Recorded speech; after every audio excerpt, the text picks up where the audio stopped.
Checky check. All right, there we go. AstroConsulting.com. Dre, our world's favorite Marine, our Marine agent in the field. Dre writes, greetings, Zen monk. I wish I was that calm. Crouching Jew, hidden fapping, author of The Misanthrope's Guide to Crouching Tiger, Hidden Jew. I like that.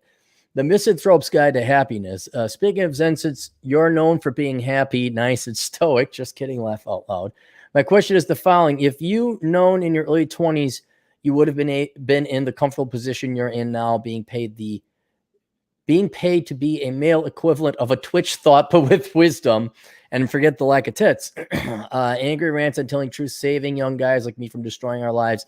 If we actually apply our wisdom, do you think that you would have been the same angry, jaded Cappy that people known you for today? Do you think you would have been more Zen like Athen Rob or Joker for better bachelor personality and temperament-wise? Did your life experiences hurt you, you put it in quotes, enough to make you an asshole, like you've mentioned in one of your videos past titled Why Good People Become Assholes, which was very insightful because it describes me perfectly on how I became an asshole due to seeing good people in my life get screwed over and used constantly, and assholes got everything they wanted. And that's it.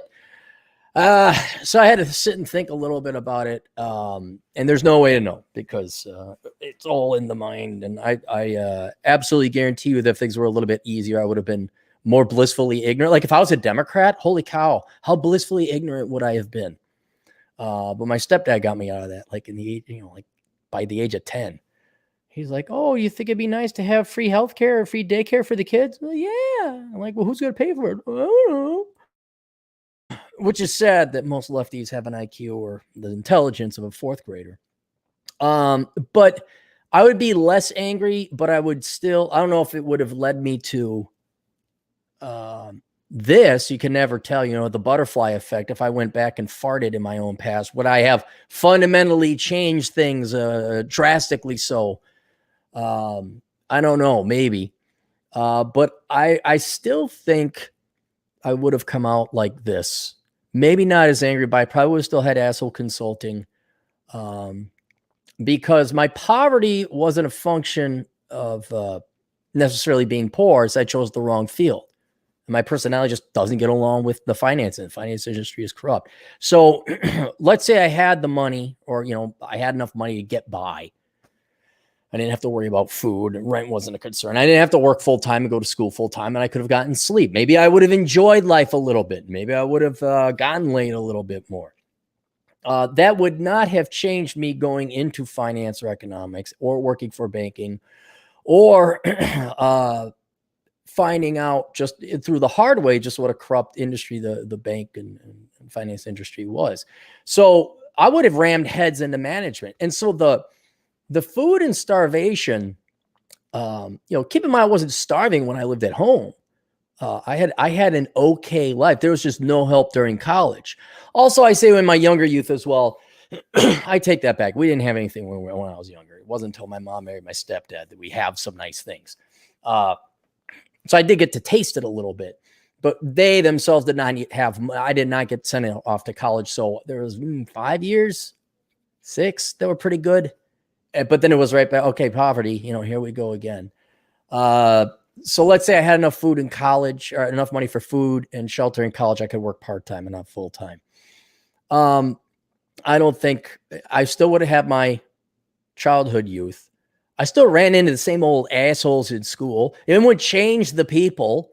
Maybe it would change me to think, oh, these people are really cool because I got money too. Hey, we're all from Wayzata. Look at that. I don't know.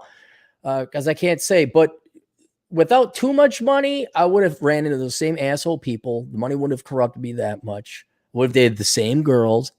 What? Oh, I make money all of a sudden. Let's say I had food, clothing, and shelter paid for. What, you think the girls wouldn't have stood us up? You think the girls wouldn't have lied and give us false numbers or did the drama or the antics? You think that girl that didn't scream on Highway 100 because I didn't get her a soda, you think that would have happened?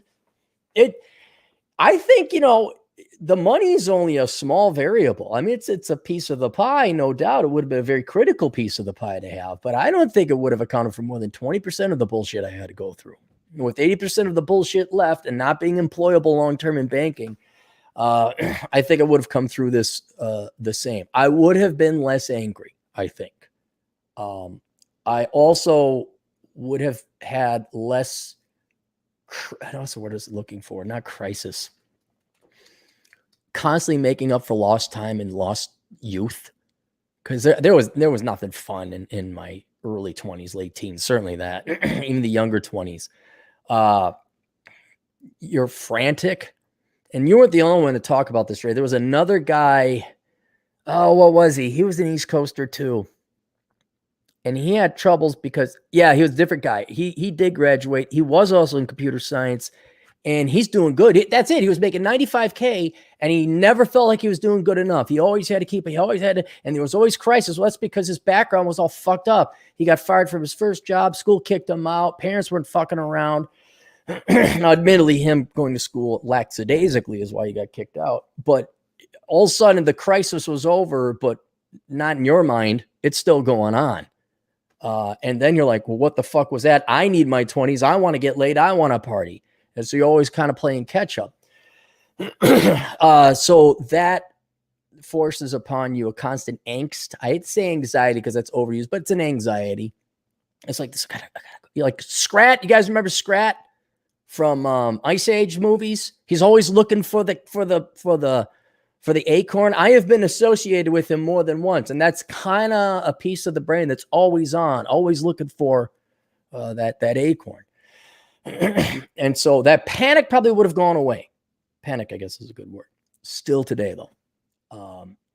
Maybe I could have relaxed a little bit more today. Nope. I can always assess the threats. I know exactly what the threats are because I'm fucking amazing. That's my job as an economist. I did pay attention to school. I did go and study beyond school. I did pay attention. So you wonder why I can predict bubbles. They're not that hard. You just gotta know what's bad news and be brave enough to face it. So I would have been a little bit more relaxed. I'll never achieve the level of Zen like Atham has. Certainly not Better Bachelor, although Better Bachelor, I think maybe had a burnout at one time. And he's just like, nope, this isn't it. But things have gotten better. And things are okay there before the coronavirus and these idiotic protesters and all that. But no, I think running into Wyoming, running into who dang digglies of Wyoming, how doesn't that not piss you off and make you angry at the world? No. And the world in general, especially Americans just becoming the SJW completely moronic NPC automatons. No, I still would have been probably this angry, but just the edge would have been taken off. So that's it. All right. Any super chats? No, there we go. Questions, answers, assholeconsulting.com. We'll see you guys later. Toodles.